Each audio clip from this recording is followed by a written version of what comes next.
Você já ouviu isso? Se você não falar em línguas, então não foi batizado com o Espírito Santo. Essa frase é muito comum em igrejas pentecostais. Mas será que ela tem base bíblica? Será que falar em línguas é obrigatoriamente uma evidência do batismo com o Espírito Santo? Será que todo aquele que recebe o Espírito precisa obrigatoriamente manifestar isso com línguas estranhas? Vamos direto à Bíblia. O apóstolo Paulo, escrevendo à igreja de Corinto, fez uma pergunta que derruba essa doutrina de forma simples. Têm todos o dom de curar? Falam todos em línguas? Interpretam todos? Percebe a lógica da pergunta? Se Paulo está perguntando se todos falam em línguas, é porque a resposta esperada é: não, nem todos falam em línguas. Aliás, o contexto deixa isso ainda mais claro. O capítulo inteiro mostra que há muitos dons distribuídos de forma diferente conforme a vontade do Espírito. Veja o texto. Todas essas coisas, porém, são realizadas pelo mesmo e único Espírito, e Ele as distribui individualmente a cada um como quer. Então, a pergunta é inevitável. Se é o Espírito quem decide qual dom cada pessoa vai receber, por que motivo alguém afirmaria que todo aquele que for batizado tem que falar em línguas? Na verdade, a Bíblia mostra que falar em línguas era apenas um entre vários dons e não o mais importante. Paulo chega a dizer que o amor é mais essencial do que qualquer manifestação espiritual. Veja o texto. Ainda que eu falasse na língua dos homens e dos anjos, se eu não tiver amor, serei como bronze que soa ou como símbolo que retine. 1 Coríntios 13:1. Agora pare e reflita. O que é mais importante para Deus?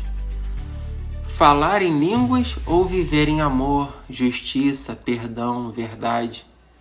Então, se nem todos falam em língua, se o Espírito distribui dons como Ele quer, se o próprio Paulo disse que o amor é mais importante que qualquer dom, por que será que algumas igrejas insistem em usar a língua estranha como uma prova obrigatória do batismo com o Espírito? Será que elas entenderam errado? Agora que isso está claro, vamos analisar outro ponto muito importante usado por essas mesmas igrejas, as passagens onde o Espírito é recebido por imposição de mãos. Vamos ler com atenção, Atos capítulo 19, versículo 2. Paulo lhes perguntou: vocês receberam o Espírito Santo quando creram? Ao que eles responderam: pelo contrário, nem mesmo ouvimos que existe o Espírito Santo. A primeira pergunta que surge é: por que Paulo pergunta se eles receberam o Espírito Santo quando creram?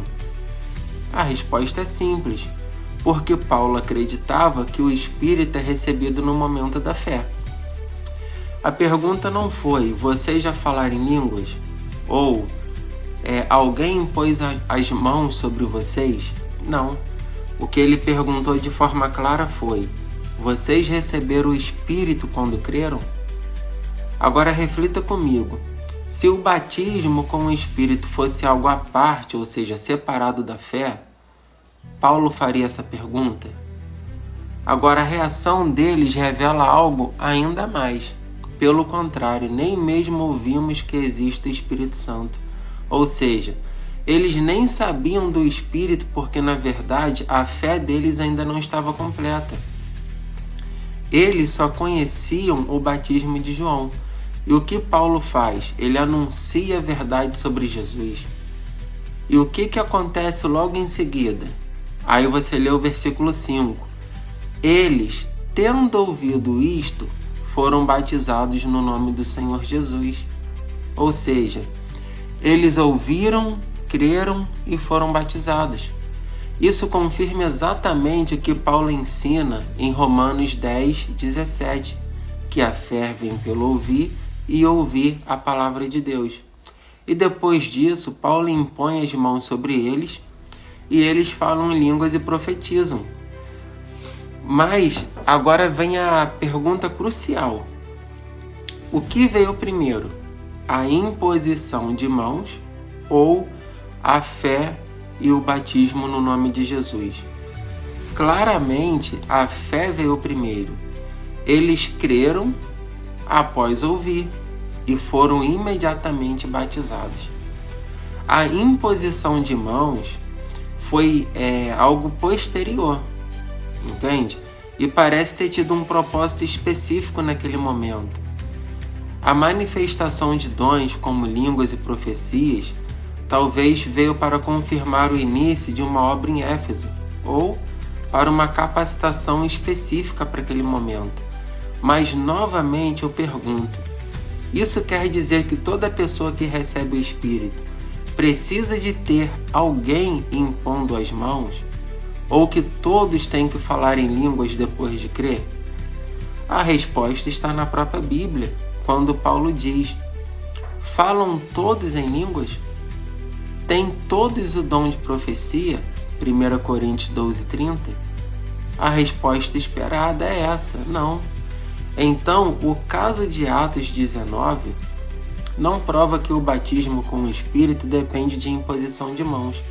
Ele mostra, na verdade, que a fé vem pelo ouvir e que o Espírito é dado aos que creem, como eu disse no meu vídeo anterior. Agora, vamos para mais um texto usado como argumento por quem defende a imposição de mãos como algo obrigatório. Vamos lá.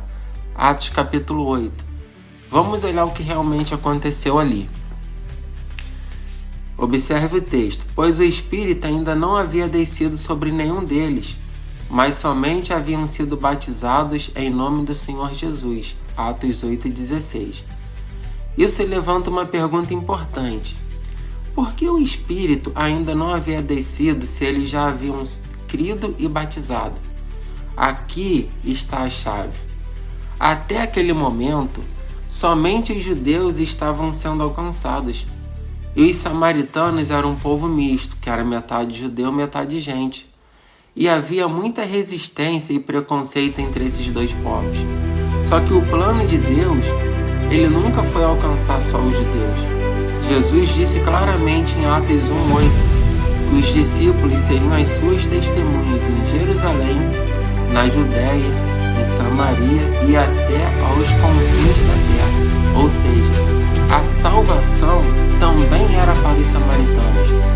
Só que essa inclusão precisava ser validada publicamente. Por quê?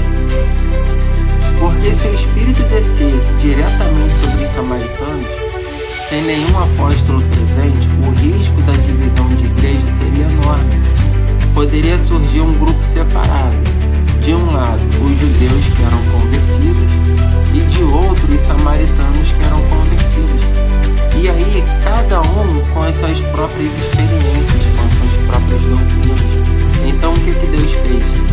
Esperou que os apóstolos chegassem até Samaria e somente então derramou o Espírito sobre os samaritanos por meio da imposição de mão dos apóstolos. Mas, preste atenção, isso não significa que a imposição de mãos passou a ser uma regra. Ela foi apenas um selo de unidade. Observe essa analogia para poder clarear a mente. Pensa comigo. Imagine duas nações que estavam em guerra há séculos.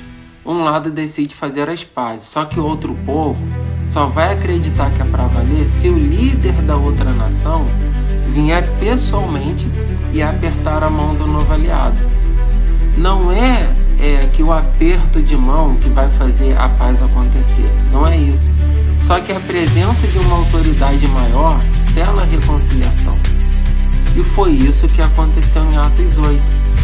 Você já parou para pensar por que Pedro e João foram enviados especificamente até Samaria? Porque eles eram judeus. Eles foram escolhidos por Jesus e o acompanharam desde o começo. Ou seja, eles eram vistos como as testemunhas chaves e era respeitado Então os samaritanos, por outro lado, eram um povo que os judeus evitava, desprezava, e a relação entre eles era marcada por ódio, por preconceito, uma separação religiosa. Agora imagine o impacto de ver dois judeus de destaque que foram escolhidos a dedo pelo próprio Jesus, colocando as mãos sobre os samaritanos, reconhecendo que eles também receberam a palavra de Deus, também tinham a mesma fé em Cristo e agora faziam parte do mesmo corpo. Era muito mais do que um gesto espiritual, era um sinal público de reconciliação, de unidade, de que o Espírito Santo ele não faz acepção de pessoas. Então isso não foi uma regra para toda igreja repetir, foi um marco histórico. E aí o que os pastores fazem hoje? Eles pegam essa única passagem, tiram ela completamente de contexto, né? Não explicam nada do que estava acontecendo ali e simplesmente reproduzem esse gesto dentro das igrejas como se fosse uma fórmula espiritual. Só que tem uma diferença enorme. Qual que é a diferença? Enquanto em Atos 8 a imposição de mãos representava um marco histórico, uma reconciliação entre dois povos inimigos, né, que agora tinham uma mesma fé, um mesmo Senhor, um mesmo Espírito. Hoje o que muitos líderes fazem é totalmente o oposto. Eles não impõem as mãos para reconciliar ninguém. Eles fazem isso para se exaltar, para criar uma imagem, né? Jogar no subconsciente das pessoas que eles são especiais, que são mais espirituais, mais preparados, que sem eles o Espírito não age. Você já percebeu como isso acontece? Olha, imagina essa cena. O irmãozinho está ali ajoelhado, de olhos fechados, mãos erguidas, pedindo a Deus para ser batizado com o Espírito Santo. Aí na frente dele está o pastor em pé, com as mãos sobre a cabeça dele, também orando, claro. Visualmente, quem parece estar numa posição superior? É óbvio que é o pastor. E é exatamente essa imagem que eles querem deixar no ar, de que são intermediários, facilitadores, quase como se fosse uma ponte, digamos assim, entre o céu e a pessoa. Só que isso é uma mentira religiosa. Como já mostrei no meu vídeo anterior, a única condição para receber o batismo com o Espírito Santo é crer, mais nada, simples assim, sem rituais, sem campanhas, sem intermediários. Agora, se até aqui a gente já viu que essa ideia de imposição de mãos foi mal interpretada, no próximo vídeo a gente vai falar de outro assunto ainda mais controverso: as línguas estranhas faladas nas igrejas. Será que aquilo é realmente bíblico? É o mesmo fenômeno que aconteceu em Atos 2? Ou será que estamos diante de mais uma distorção religiosa? Bom, te espero no próximo vídeo para a gente investigar isso com calma, com Bíblia e com honestidade. Até lá!